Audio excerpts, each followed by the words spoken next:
আজকে কিন্তু একটা মজাদার রান্না তৈরি করে ফেললাম।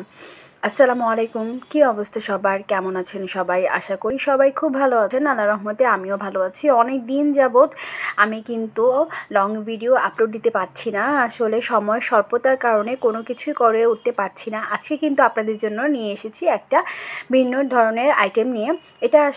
এটা মৃগেল মাছ বলা হয়। তো আজকে মাছের মাথা দিয়ে আমি একটু ঝোল রান্না করব। আসলে আমি কখনো মৃগেল মাছের মাথা দিয়ে ঝোল খাইনি, তো ভাবছিলাম আসলে কী করব। তো ওইভাবে ভেবে যেটা মনে হলো সেটাই করে ফেলেছি। তো আমি প্রথমে মাছগুলোকে কিন্তু মাথাগুলোকে কিন্তু একটু ভেজে নিয়েছি, আর সাথে কিন্তু ডিম ছিল। তো সব কিছু মিলিয়ে আসলে রান্নাটা করে ফেলবো। তো যাই হোক, আমি কিন্তু প্রথমেই তেলের মধ্যে পেঁয়াজ দিয়েছিলাম, আর এখন দিয়ে দিলাম 1 চামচের মতো রসুন বাটা। আর অনেক দিন যাবতই আসলে আমার শরীরটা তেমন ভালো ছিল না, আজকে আলহামদুলিল্লাহ একটু ভালো আছি, যার জন্য আপনাদের সাথে চলে আসলাম। তো আমি কিন্তু এখানে বেশ খানিকটা টমেটো দিয়েছি, এখানে প্রায় 3টার মতো টমেটো ছিল। আমি সুন্দর করে এগুলোকে কিউব করে কেটে দিয়ে দিয়েছি। তো তারপর দিয়ে দিলাম এখানে 1 চামচের মতো হলুদের গুঁড়া আর 1 চামচ মরিচের গুঁড়া। আর যাই হোক, আমি আসলে রান্নার ভিডিও ছাড়ি, হয়তো বা অনেকের কাছে অনেক ইজি মনে হতে পারে। আমি যেভাবে রান্না করি এটাই কিন্তু আপনাদের সাথে শেয়ার করার চেষ্টা করি।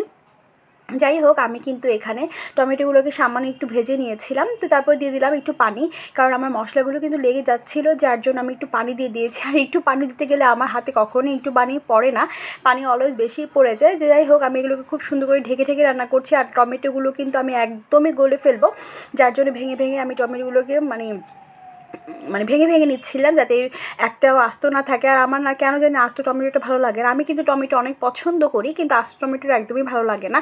যাই হোক, এখানে মাছে কিছু ডিম ছিল, তো সেগুলো আমি দিয়ে দিয়েছি। আমি ডিমগুলো কিন্তু আলাদা কোনোভাবেই সিদ্ধ করিনি, জাস্ট একদম ডাইরেক্ট দিয়ে দিয়েছি। আর এতে যে খারাপ লাগবে বা খারাপ কোনো স্মেল আসবে তা কিন্তু নয়, কারণ আমি এই মশলার সাথে ডিমগুলোকে খুব ভালোভাবে কষিয়ে নিচ্ছি, যাতে ডিমের যে একটা স্মেল সেটা যাতে না আসে।